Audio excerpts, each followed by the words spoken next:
Hello everyone, welcome to the Lisa Burke Show. As always, it is a joy to have you joining us for the next hour. And today I've got 4 guests and we are going to talk about the gaming industry and specifically the gaming industry in Luxembourg. And I am going to learn a lot because I have only just discovered I am a bit of a gamer, a little bit, but not really in the essence of what I think you might consider a gamer. But I'm going to learn a lot and hopefully share that with you too. So in front of me, I have Fred Neuen, who's director, producer. He is president of LVGA and the Luxembourg Film Academy. Annabel Schoellen, secretary of videogames.lu. I have Monica Scherban, who is a game developer and environmental economist, and Daniel Klautsch, who is an indie game developer, and we'll talk about the game that you have released as well. So welcome to all of you. Now, I am going to, of course, start with you, Fred, because as the president of LVGA, you can set the scene for us. Tell us about the history of gaming and more specifically that in Luxembourg. Yeah, so LVGA stands for Luxembourg Video Game Association. And also just to clarify, we have 3 pillars in that organization. One is the game developers, so the guys who make the games. But we also, the second pillar is education. So all the different education programs for video game programming and game design that you have in Luxembourg, because we have some. And the third pillar is the event and esport pillar. So it's the gamers. So everyone who is involved in the game, so the guys who teach how to do games, the guys who make the games, and the guy who play the games, are all part of the same association.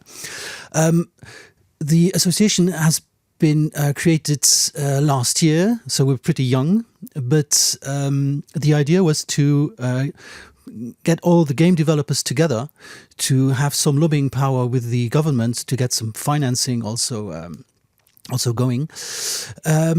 And at the beginning, when I started, I thought, well, we're going to find like 2 or 3 or 4 developers, and we found 12. So that's really something that was a bit like roaming Luxembourg and looking for developers, like playing Pokemon, looking for new monsters. And it was really fun to see how lively this whole industry already was, because we also had, like, for instance, very small developers who already had success abroad. For instance, we have one programmer, Sebastian Kotzka. He's more like a classic retro gamer developers, and his games are released in the arcades in Japan. So he's kind of a celebrity already in Japan, but nobody in Luxembourg knows him, for instance. Then we have the game Rooftops and Alleys that was released on PC, PS5 and Switch, which already sold like 400 or 500,000 units, which is a lot. So there's really already, it's not that we're starting out, it's just that we just finally put everyone on the same stage so that we could really see, okay, what is going on in Luxembourg, and it's way more impressive and interesting than originally anticipated. To conglomerate the community and yes. to share ideas and to build the economy, because it's not a small thing. I mean, it's really very, very powerful. And your background is in film, storytelling, producing, creating film videos, which leads directly into gaming nowadays. It's still storytelling in a different format. How important is the video game economy? Well, worldwide, it's the biggest entertainment economy ever. So it's video games make more money than music and film combined in a year. So it's the biggest form of entertainment, the biggest form of storytelling. Here in Luxembourg, it's still pretty young because we're starting out to really focus on it. But we have a history of, the Luxembourgish government has been supporting cinema, films and series for the last 30 years. And now we really have a very strong film industry here in Luxembourg with a very good reputation abroad. And the next step is doing the same thing with video games, which are a clear and natural extension of what film is and what storytelling is, of course. And of course, we have the perfect overlap because you're president of the Luxembourg Film Academy yes, here as well. I'm just, So you have the total and direct link as well. Now, Annabel, I'm turning to you. Yes. I'm looking at a lovely female in front of me. And sometimes when people think about video gaming, they don't think about the female part. And I know it's a very, very important. We do make up a huge part of the economy as well. Mm-hmm. And so what is the picture of females when it comes to gaming? Oh, it really depends. I think females or women and girls in video games are as diverse as men in video games are. I mean, we have a lot of girls playing different games. We have they make a huge. They are a part of the community, but they are often not as recognized as men in the field because they don't take part as much in esports competitions, or they don't go to many events. And this is still a problem because they also suffer from discrimination in the community because they are often not recognized as real gamers with the games they play, or they are just diminished, or they are made fun of in online video games. They hear things like, "Oh, go back to the kitchen, go make a sandwich. Oh, you are only good in the game because you get gifts from other men," or things like that, which I heard already myself. And has that been said to you? Oh yes, I was. When I played Guild Wars 2, I was a pretty good commander, and I led community events fighting a dragon. That sounds quite nerdy. And I did that because I was good and because I bought the commander tag with my own gold that I earned in-game. And yeah, there were men saying that I only had that much gold and I was only a guild leader or a commander because men liked following me. Ooh, that's dirty. I didn't like that. It still sits with me. But I have to admit, I think I suffered less discrimination in games because I played. I had a chance to play with nice communities, have a lot of support, but the communities can be quite ugly with them. Well, you're also pointing out why it's important to have the female face yes, in front and behind the programming of video games, and also to bring another dimension to the storytelling of the video games. I mean, we know that's important for all domains, whether it's writing a book, whether it's producing a film, but of course for the gaming economy as well. And you're certainly doing that. So tell us a bit more then about your role with videogames.lu. Well, videogames.lu is a non-profit organization that organizes small gaming events since over 10 years, and it really brings together the community on physical places instead of online spaces, because the association started as a forum, an online forum, and people were communicating a lot and playing online together, but then they wanted to meet up and they wanted to be together. So they created the GamingCafé, which is an event that takes place almost monthly. And then, it still exists. It still takes place almost every month. And it's a great place. And we notice our community is getting much more diverse. We have a lot of men coming, but also a lot of girls and women. We have a lot of queer people there. It's really a welcoming space, and that's what I'm really proud of, to be a part of something that brings people together and gives them the opportunity to be the geeks and the person they want to be. Well, that is one thing about the gaming industry, that you can take on avatars, you can take on the personality of somebody entirely different and become another person. I'm sure, Fred, you see this a lot. It's sort of everybody has the chance to be an actor of their own game. Oh yes, no. The thing is, I mean, I've been a gamer all my life, and the thing is, it's the immersion and the interactive thing. I mean, that you're really part of something. You're really inside a whole world, a whole universe. And of course, if you're having multiplayer games, you have a whole community. It's like video games really open up. Open yourself up to entering a whole new world. I mean, it's such a vast and complex topic now. What do video games bring? And I mean, everybody also has his own experience or his own reasons. But it is often said that video games are kind of an escape. For me, they're not really an escape. It's more something of... It's an experience. It's like reading a book, like listening to a piece of music that moves you, like watching a film. It's something that that moves you, and that and something that you can also share, be it by talking about playing the same games or by really playing the same game. There's a difference, for instance, when you're in cinemas and you watch a film all together in communion with other people. That's a unique experience, and that experience gets even stronger in the video game because you're playing together with other people, but you're really immersed in something. So I think it's the immersion and the interactivity that makes it even stronger. As you're describing it, I'm thinking about scuba diving. You're almost like just going under into another world for a little while. And then, the immersion, and then just connecting yourself to a completely new community. And as you said, that community can very easily be a global community. Oh, yes, of course. Yeah. So, Daniel, you are an indie game developer. Tell us about what you have actually developed. So, as you mentioned, I'm an indie game developer. I started at BTS Game and graduated there.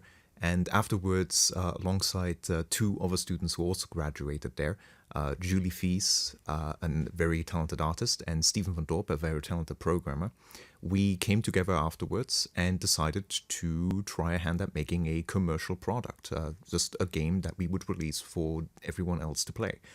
And so we sat down and we made it on the side. And the resulting game was Sacrifice for Sale, which we initially released for €7 on Steam to be purchasable on PC. And now, last year in December, we also managed to get it released on consoles, such as Switch, PS5, and Xbox.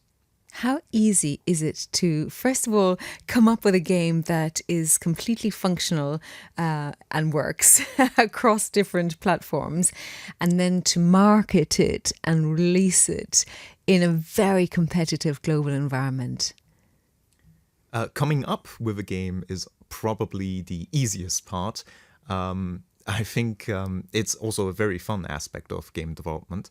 But carrying through and making the game from beginning to end on a professional level is the aspect that is quite a bit harder, because when you release a game as a commercial product, there's many other considerations you need to add to it beyond just making a fun game, such as accessibility features and other options that you might not immediately consider. Marketing is quite possibly one of the hardest aspects, and it is also one that I found out the hard way how big of a difference it makes and how much time and effort it takes. It's essentially just a whole other aspect of video game development that could be its own separate thing. Making the game is one thing, but then marketing it and releasing it is a whole other aspect of it. It is very difficult to do all of it. As a small company? Yes, very much so. And so what did you learn the hard way? You said you learned it the hard way. Yes, just the amount of time and effort that needs to be invested into the process of marketing and publishing a game. Previously to that, as I mentioned, I graduated from the BTS Game, where I mostly learned about game development, as in the craft of developing a game. We also learned a little bit about the entrepreneurial side of it. However, nothing that was as actively involved as actually marketing your own game. Doing so, I should add, we did so as well with no investment.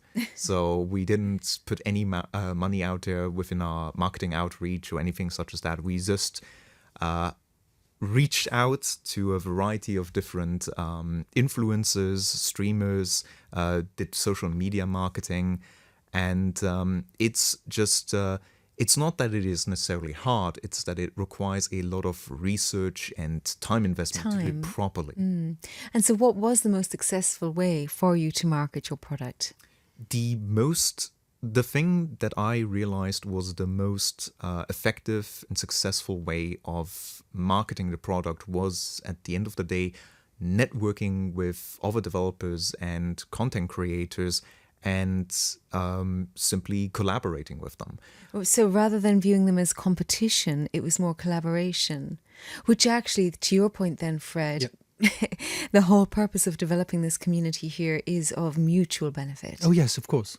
Yeah, to really, because I mean, we can see it also now. I mean, you're also collaborating now with other developers for different projects. Everybody helps each other. Right now, we try to meet. We started that right now. We started last Friday. We're trying to meet up once a month so that everybody can bring in his pictures and his work in progress, and have all the other guys test it out to see, okay, what works, what doesn't, to have some real proper feedback, and the whole really in a very positive aspect, so that everybody knows what everybody's doing and we can help each other out. And that's why we're there, because that's what Daniel also said in the beginning. We're all hoping and we're all pushing for someone to have like a breakout success in Luxembourg, which is going to put Luxembourg on the map, really. But that's a lovely thing. It's mutually uplifting and not competition. But that's also the other thing. I mean, especially right now, when we started out getting all these people who were already developing games, these people were already passionate. So we are there's nobody's there for the money. We're all there to make games because we like playing games, we like making games. So that's something that links us all together, that binds us. It's that passion. But that means also, if nobody's there to make the money, they must all have other jobs at the moment. Yes, I mean, I'm a film producer and director mainly, and I'm developing the whole video game thing on the side. But no, you have some guys who live on, but those are like solo developers who don't have that many costs. I mean, running costs at least. But again, no. When I say we're not in for the money, we're not in for the big bucks, because I mean, video games could also be big bucks. You can live from it. I mean, but some of the guys, the solo developers who are already also established and who also have like a worldwide fan base, these are the people who already live of it. I mean, they're not rich, but they can live of it. Yeah, make a career of it. Now, Monica, I'm coming to you. I have not forgotten that you're in the room. You were on my show a while back in a different studio, actually, and we spoke about something different but connected. And at that time you were not in the game world, but you have a very strong economic link with the environment and about working towards environmentalism. But you were writing a sitcom, actually. It would have been the first green sitcom, and that became very, very difficult to finance, actually, in the world of TV and film, if I'm going to look across to you, Fred. And so now you're in the gaming world. Yes, so actually the sitcom you mentioned, the first environmental sitcom, we had the money. So it was amazing, because in the film world, usually financing is the biggest issue. But we had the money and we lost it because, we were blocked. And I will not discuss, it's a whole other story. But because I have a background in programming, actually in Romania, in high school, we were the first programming class back then. And it was amazing because we were 2/3 women. Because it was a math test, and women are smart. And I always felt empowered being in that class, although my profile is more writing, I'm a screenwriter too. And it was amazing to play Doom with the boys. And I've been a gamer for 30 years. And I always dream I would go back. And when I had, I put on hold the series, and I said, I want to create impact culture projects, and I will go back to my gaming roots. So the first thing I did, I joined the Game Jam, because these are the best places to connect with gamers. And there was one for climate futures organized by the Hollywood Climate Summit in the US. I created a team. We made a game, and we almost won. We were finalists in the end because there were some bugs, which we weren't able to fix in time. But for me, it was okay. I will go back. And for the past 2 years, I've been a bit using also I have a marketing background, to see the commercial potential of the game, because ours is a cozy life sim game, like who knows the famous Stardew Valley. Yeah. And we use the coziness of the game to just do scientific communication. And that's the impact purpose. And right now we have a demo. We are in an accelerator, a French-German accelerator, and we are going to Gamescom in August. We are really excited. And actually really excited to be part of because I've been a bit a part of the international gaming community, and I'm looking forward being part of the Luxembourg, because as Fred said, right now with so much content and competition, support, especially for marketing. So indie studios have a problem depending on publishers. And right now, the balance of power is not great for the studios. And having help from the industry, especially local industry, to help us find the audience, because the audience is there, but it's difficult to find it the right way, would be amazing. Well, then I'm going to come back to Fred and Annabel as well then, because you've come at it through different community building activities. Let's start with you, Annabel, then, because you are literally at the grassroots community, the community being built, the audience that to find these games. And so when you bring this video game community together, what are you finding? What is, first of all, the demographic profile? How old are these people?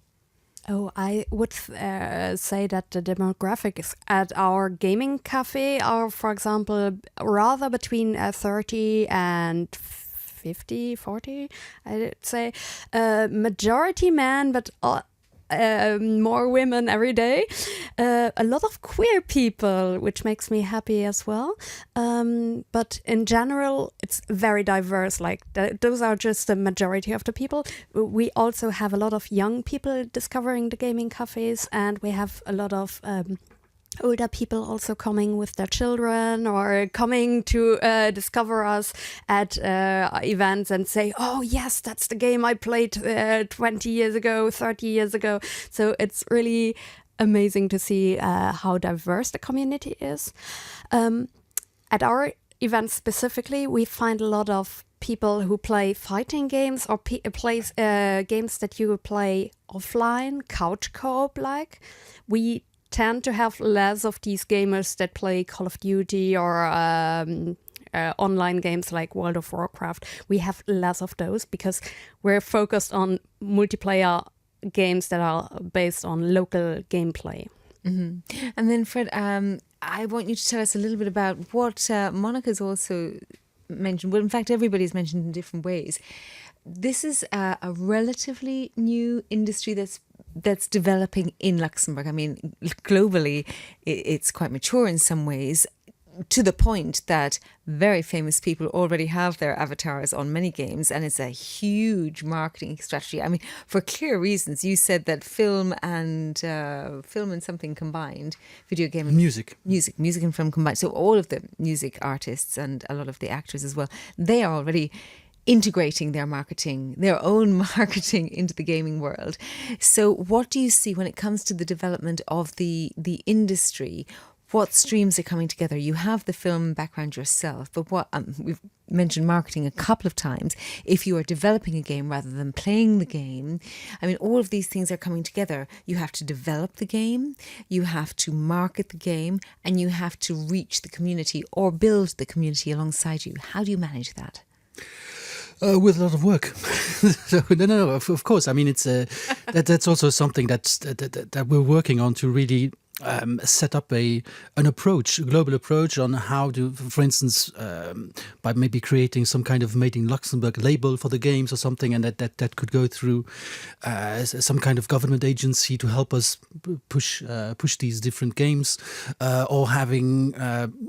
We have some Luxembourgish influencers, for instance, but they're very small. And also the thing is, what you need to keep in mind is that the games are being developed in Luxembourg, but the main audience is not Luxembourgish people. The main audience is worldwide. And that's the beauty of it, because you have access to the whole world with platforms like Steam, which is like an online shop where developers can upload their game and they have access to millions of gamers. But the problem is the gamers have to find your game, of course.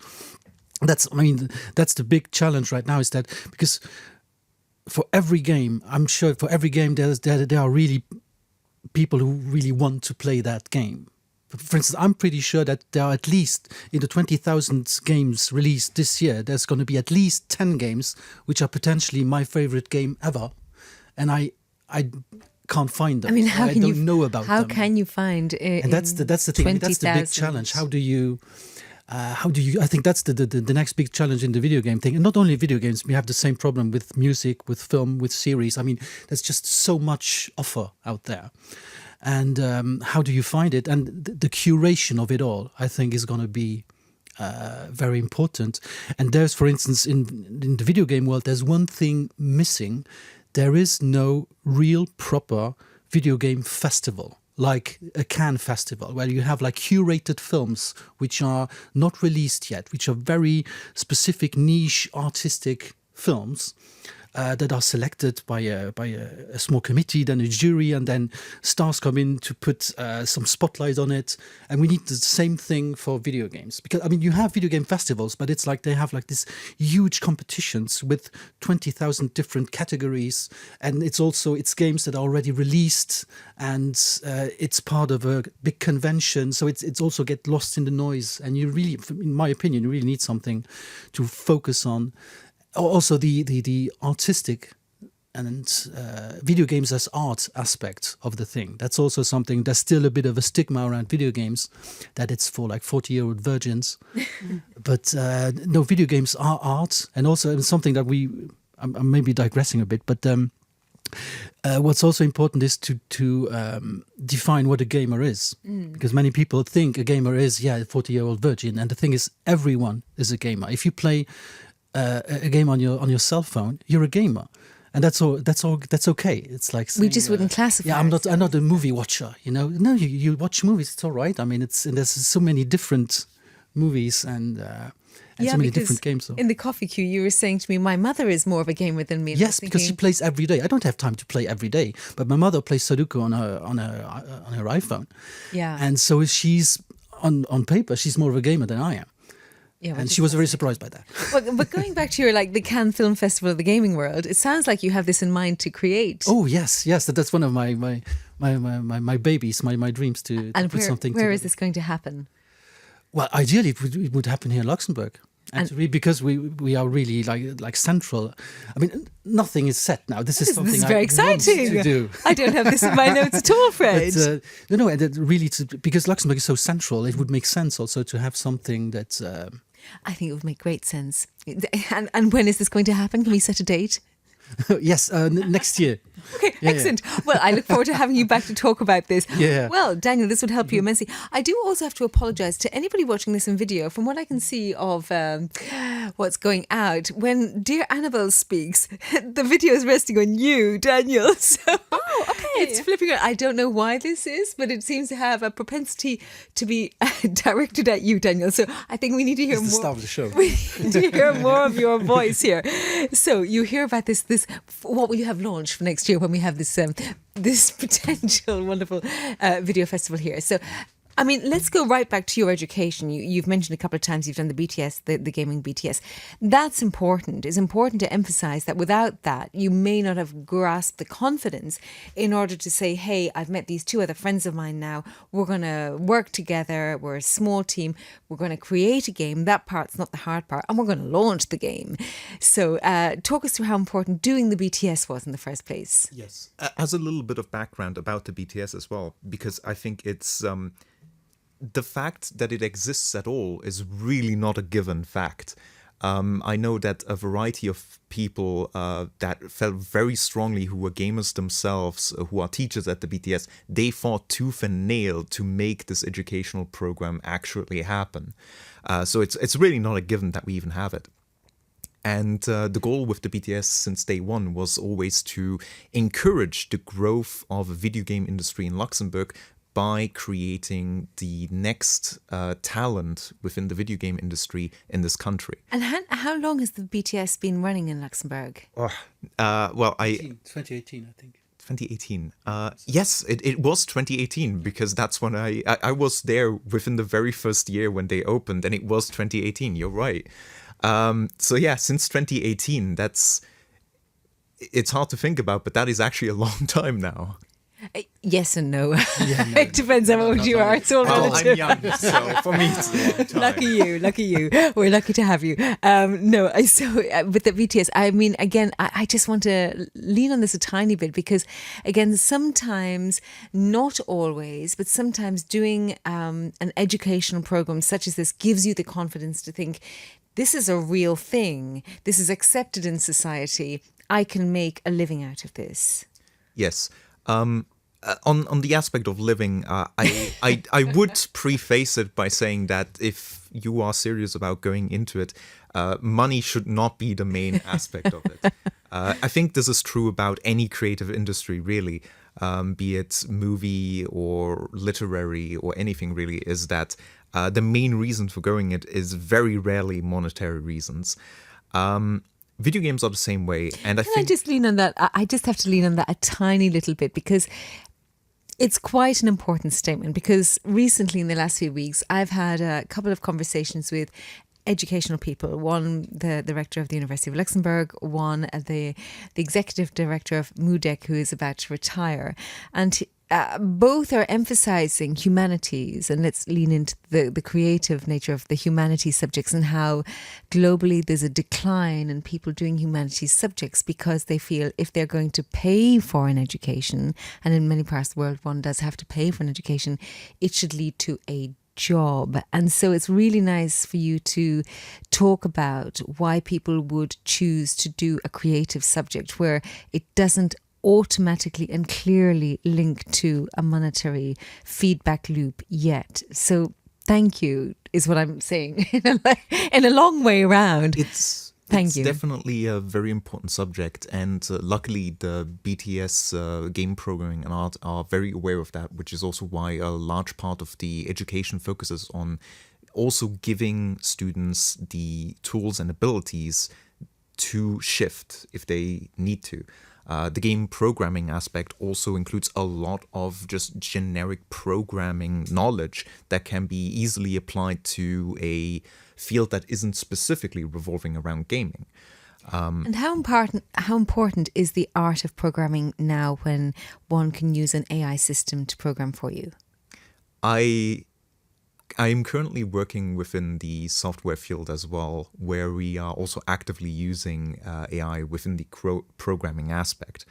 And AI can be quite useful in speeding up the development process. However, its accuracy is not always there. The best way I've heard people talk about AI within programming is to treat it as a very enthusiastic intern.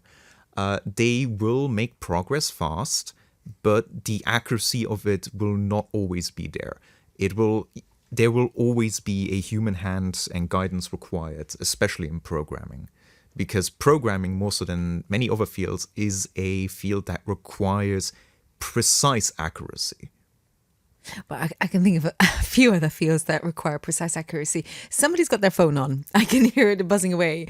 I just want to bring also to the point of programming language, the importance of language. And then, when it comes to large language models, many of them have been modelled on English. You are all multilingual here. How important is it for you in the gaming world to bring other languages into this? By other languages, do you mean... Once we speak. Yeah, because we also have programming. I know. I meant I see. I meant the ones we actually will speak. Yeah.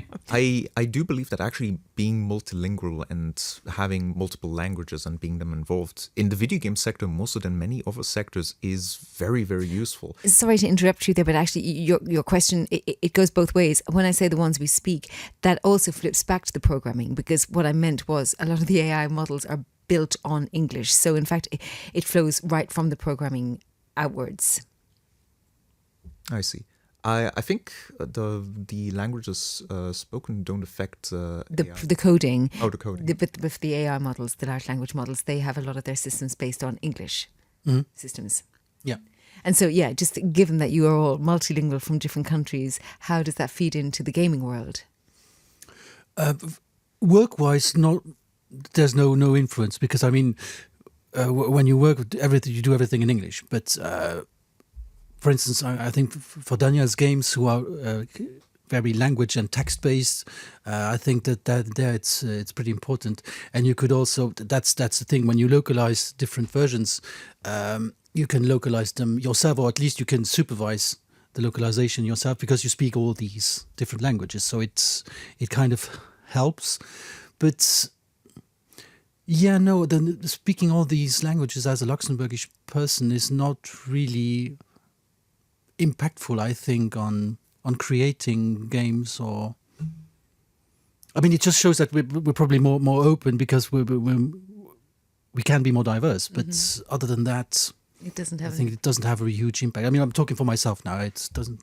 I don't feel that it has a huge impact. I'm going to walk over to the community. That is you, Annabel. I really wish the camera would turn to you. I really do not know. We have a glitch in the system here where the camera is not turning to you correctly. But within the community that you see with the videogames.lu, what are the games that are most attractive to people there? You will have seen such, again, Fred was saying that 20,000 new ones are released every year. So how do you as a community come and you say, oh, hey, I've just tried this. I think you'll really like this. What is the conversation and what games do you see popping up to the top as the most popular ones? At our events, we noticed that fighting games are really, really popular. Fighting games are really the main thing. Then finally, we get to see you. Hooray, okay.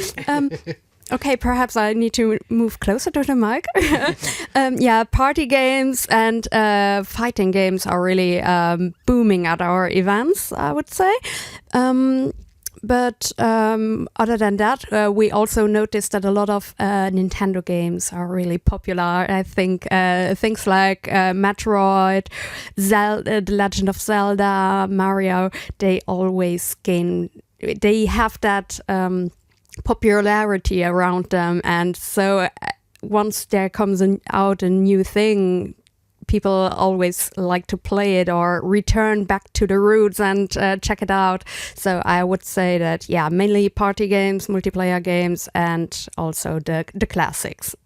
And then also for a person's personality, do you see a freedom when they're gaming? Do you see a change in their personality when they immerse themselves into Gameland? I think people really blossom at our events. We see people coming the first time at our events, and they are rather shy. They don't know who to talk to.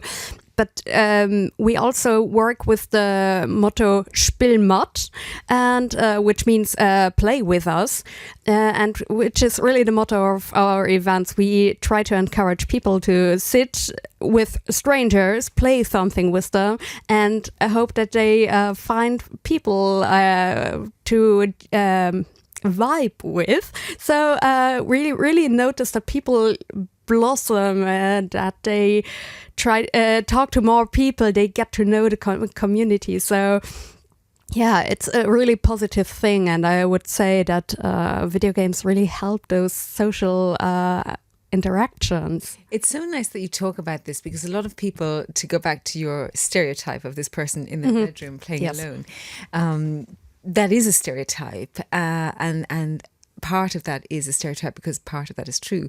But to build a community in real life about gamers, I can see the very, very great importance of that.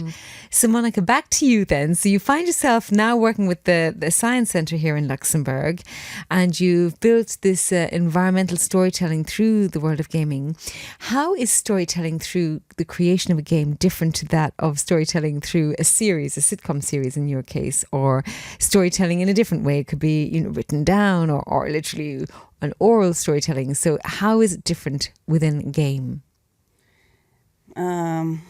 It's different and similar at the same time because, of course, the gaming is the most immersive form. And when you want impact, it's probably the best of all. So I'm a fan of point and click. So I've played probably all classical point and clicks from Monkey Island to the last ones. But I chose Cozy Life Sim because it's the best medium for the impact I wanted to create. And the storytelling, the game design and writing I pretty much use the screenwriting, my screenwriting background, because I want to hit, it's called the sweet spots.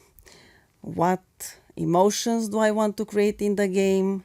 And how that links to the game mechanism. So it's pretty much games are meant to create emotions, to create dopamine. That's why some are so addictive. You cannot, you are there stuck. But we are trying, so it has a negative side, especially mobile gaming, but we are trying to create a really positive experience that truly impacts real life too, because the purpose for our game is at the end of the game you've played, we hope, 30 plus hours. The main character is a ladybug, you play with all kinds of insects. And it's about pollination. Yeah, it's about how ecosystems work. I spent months choosing the 300 types of plants, fungi, trees, and the way they specifically link to insects and other things. The Museum of Natural History also is a great ally.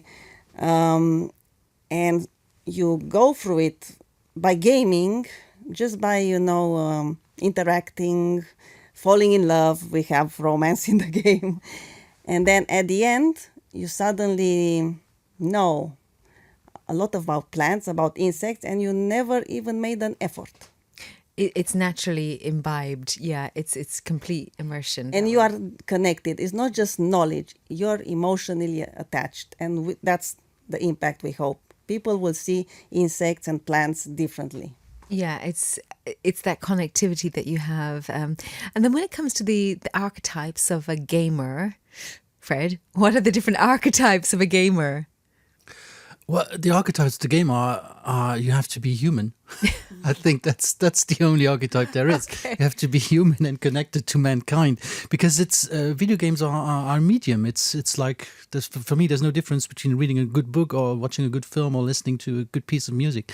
Playing a game is the same emotional investment that you can, and the same emotional feedback and. Yes, that you can get as a human being. So, but it's a game for every mood, no? Yes. No, and there's thousands of different types of games, of course. But you mentioned, for instance, cozy games. Maybe many people don't really know what that is. A cozy game is a game where nothing really happens. There's no combat, for instance. It's based on exploration. It's based on collecting, and it's meant as a meditative experience also. For instance, so it's not this. The cliche of the action game where you have to shoot everyone and heads explode and stuff like that, which also exists. Just like in cinema, you have horror films, but you also have romantic comedies, and you have animation, and you have all these different types of games.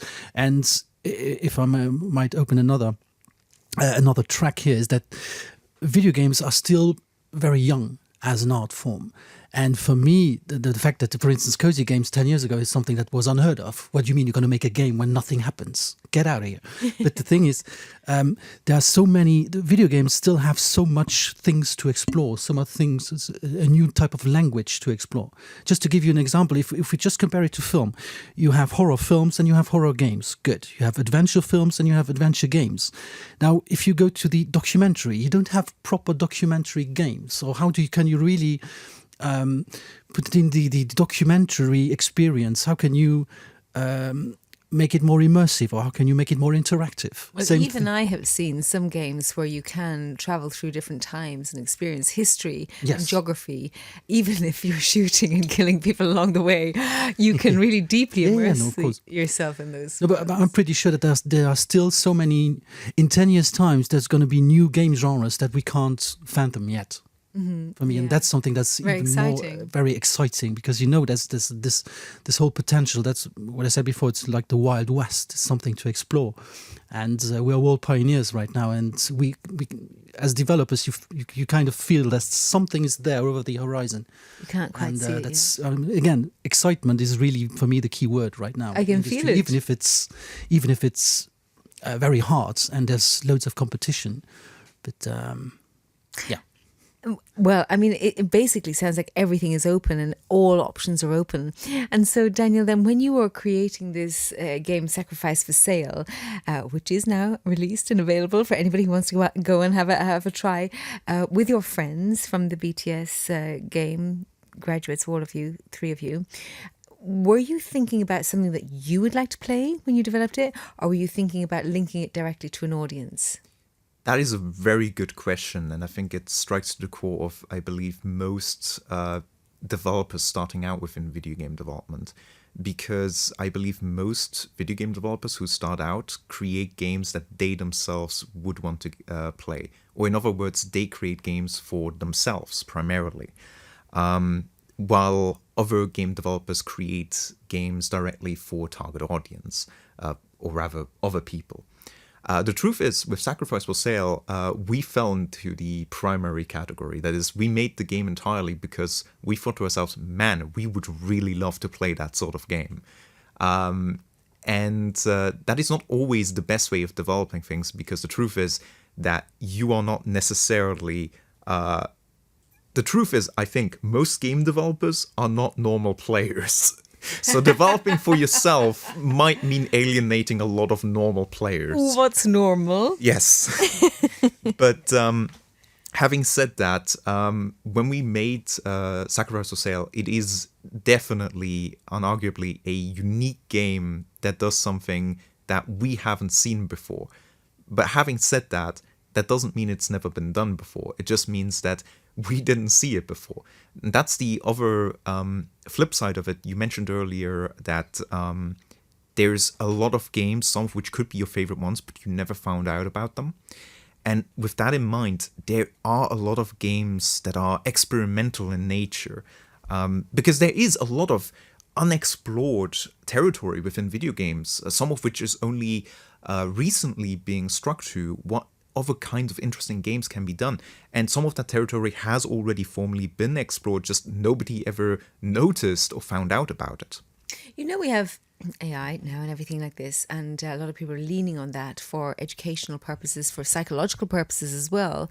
I mean, again, immersing yourself in film or music, all of this is has a psychological impact on us as well. And to your world of environmentalism, Monica, or community building as well, you know, playing games as a community, either in person in real life or globally as well. When it comes to the education that is possible through the gaming world, that seems to me quite an untapped market, as far as I can tell right now. What are your views? It's just like with everything. I mean, I think the future is going to be much more gamified, so that everything is going to have, like, for instance, if you fill out a form after an accident, it's going to be gamified. We're going to get a gold star. We're going to get no, but the thing is, again, now I'm talking about stuff that hasn't really been explored yet. Gosh, but the thing is, I'm just thinking about bureaucracy, how you yes, could gamify you can bureaucracy. really Oh my gamify God, it could how be to get fun. your new passport, or how to pay your taxes, or file your taxes, for instance. That would be, I think, if you have a huge market ahead of you here. Gamify that, and that would really work. But again, that's the thing. Of course, education really. That's what you're doing with your Ladybug game, is that you're using gamification to bring a message across, and because you're gamifying the thing, the immersion is bigger, and the investment of the player is bigger, so that the message is going to stick better and longer, I think. So, and that's clearly also something that's going to happen in the proper education world. But you still have it. You already have it. For instance, games like Assassin's Creed, which is like a huge adventure game, which plays in the Middle Ages in Jerusalem. That's the first one, for instance. What the developers did is that they used the original plans of Jerusalem of that time. They recreated the whole thing. And now you have history professors that use that game in school, in class, to show their students how it looked. So a game that was meant as an entertainment form is being used as an educational tool, for instance. So that's also something, just to give you an example. But the game hasn't been specifically developed for that. But we're going to see much more stuff like that, where games are going to be used to to educate learn. people on various subjects. I think they used it when Notre Dame burned. Also, Yes, Assassin's Creed, also. they use that. Yeah. Because Gaming doesn't seem big enough a word to encapsulate everything that it encompasses right now. Annabel, when people come to your community and they're spending evenings together, having fun together, is there ever any shame with people who feel they might be addicted to gaming and spending too much time gaming? Is there, because you mentioned, Monica, there is an addictive quality, of course, you know, for any successful, ashamed. for economic purposes, you would say that your game is a success if you've got as many people as possible in the world playing it for as long as possible. And so for the gamers, the community, do they ever feel bad or talk about? Is that ever discussed? So far, I haven't really heard about it because I think the people who come to our events are the ones who leave the house. Yeah, that's also true. The people we meet, they leave the house, so they are not probably not the addicted ones. But yes, I would say that gaming addiction is probably a problem because there's also in Luxembourg there is the Center for Excessive Use or of different things, the CEF, and yeah, they exist for a reason probably. So I think the addicting nature of games or of other media as well can be quite a problem, but in our community I must say that most people seem to have their priorities straight and that they manage to have a balance between social life, work life and also gaming. And is that ever discussed in the BTEC that you did, you know, in gaming? Do you have that psychological element to the teaching? Because it is a balance. You're trying to hook somebody. I mean, that's the point of a game in a way, trying to hook them for as long as possible. But where's the sweet spot there? This actually is covered within the BTS. Because this is not necessarily something that is, it's more of a moral aspect, I believe, than it is although I believe some things have happened in Europe to make it also more of a legal aspect, especially when it comes to gambling and other addictive features within video games. But within game design, there is something called the circle of game design, which has the light side and the dark side. So there is such thing as the dark side of game design, which often includes manipulative tricks psychologically to try and maximize the spending both of time and money on games by players. I specifically remember some games that I've seen before which really, and that's the issue with that is that these practices are successful. They create successful games in the sense that you said that it maximizes how much time and money people spend on those games, making those games more successful, which is why a lot of companies utilize them. Which is sometimes in the most extreme cases, I have seen games that their primary target audience being children using these tactics, which that's the sort of thing that doesn't necessarily sit right. But that's a completely ethical aspect of which the BTS does discuss in depth. Mm-hmm. Yeah, I mean, what do you think about that, Fred? I'm sure you've seen it as well. Yeah, no, the thing, I mean, it's a very complex theme because it also talks about where we're at as a society. I mean, it's not just video games; it's also social media. It's our habits. Of course, I mean, I think it's illegal to use these tactics in games for kids. That's for sure. But on the other hand, it's part of the gaming experience. To be slightly addicted. No. To release dopamine, to be immersed in something, and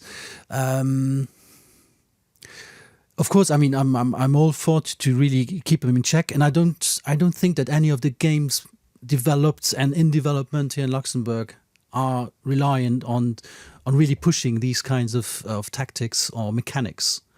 So yeah, I don't know. The thing is, it's part of it. Yeah, it's part of of the game, not the addictive part. Of course, nobody should be addicted to anything, but the addictive video games are addictive by nature.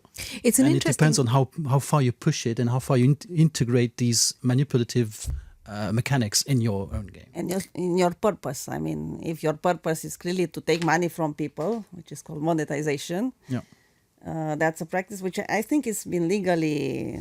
Yes.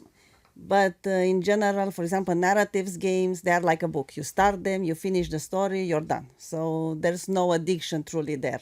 The addiction comes in multiplayers where you can really spend hundreds of hours in games which have no end. And that's where the problem is. We can do the same thing forever. Yeah. It's a quite an interesting topic of conversation that we might return to. Maybe we'll return to it next year when you launch the first can of video games here in Luxembourg. You have to think of a different title for it, but I'm sure you will. That's part of the creative process. But actually, the reason it's interesting to me to discuss that psychological point of addiction is because just this week in Luxembourg they held the D9 Plus meetings where a lot of ministers from 13 different states of Europe came together to discuss one of the points of the working groups was to discuss online safety for children with respect to social media. But then the point came up that with various GPT platforms, a lot of people are using them as psychological support as well. More than half are using it as psychological support. And of course, we know we have the addiction with social media, but there is addiction also to gaming. And if gaming is becoming increasingly a part of our society from young ages upwards, then it's also part of the same conversation. Well, on that happy note, we've run out of time. Final word to you, Annabel. How can people join your community and come and play? Just follow us on social media to show what we do and come to our events. They are the entry is free. You can come without a console. You can just be there and discover. And of course, alongside that, in real life, they can come also and find your game. Where? Yes, we are on Steam, of course, everybody. And we have a website. The game is called Scarlet Obittle and the Unseen World. And it's for kids and adults because it's really cozy gameplay. And the purpose is, I've been a gamer, so I'm a bit, not ashamed, guilty of using that time gaming. So this is a bit of me also dealing with that, because you really, after you play the game, you have enjoyment, and then it's useful information you can use in real life. I don't think you need to feel any shame at all, because you've used that working knowledge. I would call that training myself. I would reframe that word for you. I'm researching a lot. Thank you so much, everybody. And do tell us, as you can possibly guess, I'm not a mega gamer, but it turns out I might be akin to your mother. I do game in a different way. So I have small experience, but nothing like what's in this room. So actually, because I'd be a bit too scared if I went down that path, I might end up being addicted. And rather than start down that path, I need to kind of just purpose my time in a different place right now. Thank you so much for listening. Please send us feedback as always. Have a wonderful week ahead.